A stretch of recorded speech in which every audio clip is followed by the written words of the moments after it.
Hi అండి, అందరూ బాగున్నారా? టుడే మై బ్లాగ్ ఏంటంటే చికెన్ కర్రీ. ఫస్ట్ నా స్టైల్ చికెన్ కర్రీ మీకు చూపిస్తానండి.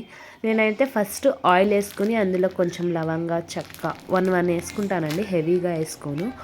ఆనియన్స్ పచ్చిమిర్చి వేసి గోల్డెన్ ఫ్రై చేసుకొని అల్లం వెల్లుల్లి పేస్ట్ వేసేసుకోవాలండి. అల్లం వెల్లుల్లి పేస్ట్ వేసుకుని అది కూడా పచ్చి వాసన పోయేదాకా మనం ఫ్రై చేసుకుని కడుక్కున్న చికెన్ వేసుకొని మంచిగా కలుపుకోవాలండి. నేను గ్రేవీ కోసం పచ్చి కొబ్బరి టమాటాని ఏం చేస్తానంటే మిక్సీ పడతానండి.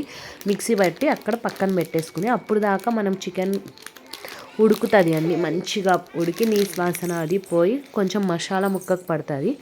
పట్టినాక చూడండి ఎలా ఉందో, దాంట్లో నేను పసుపు ఉప్పు వేస్తాను. వేసి అది కూడా ఒక 10 మినిట్స్ పెట్టేస్తాను.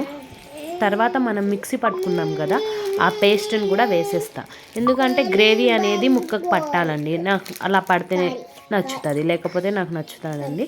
తర్వాత ఒక 10 మినిట్స్ తర్వాత మనం కారం వేసుకోవాలండి. మీ ఇష్టం, మీరు ఎక్కువ కారం తింటే ఎక్కువ, తక్కువ కారం తింటే తక్కువ.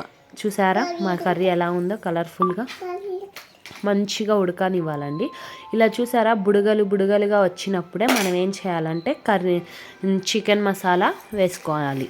చికెన్ మసాలా వేసుకొని మళ్ళీ మూత పెట్టి కొత్తిమీర కూడా వేసేసుకొని మళ్ళీ ఒకసారి కలుపుకోవాలండి. చూసారా ఎంత మంచిగా బాగుంది, కలర్ఫుల్గా కదండి. టేస్ట్ కూడా అంతే బాగుంటుంది. నా స్టైల్ చికెన్ కర్రీ అండి, ఒకసారి ట్రై చేయండి మీరు కూడా. గ్రేవీ కావాలంటే మనం పచ్చి కొబ్బరి టమాటా కాజు ఉంటే కాజు కూడా పేస్ట్ వేసుకోవాలండి. Please subscribe to my channel.